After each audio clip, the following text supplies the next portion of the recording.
ये शणी समझा शणा। हम जानते हैं और तुमको हिंदी में समझ नहीं आया होगा, काहे कि तनिक तुम थरथर हो ना, तो आओ तुमको देसी अंदाज में समझाते हैं। आओ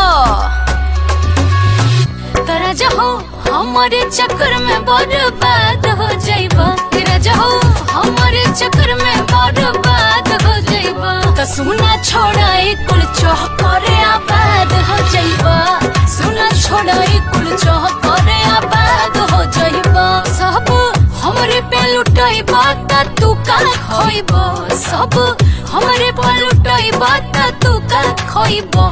जदी धोली बीमारी तो रोडे पे होइबा, बबुआ प्यार के चक्कर में बेकार हो जाइबा।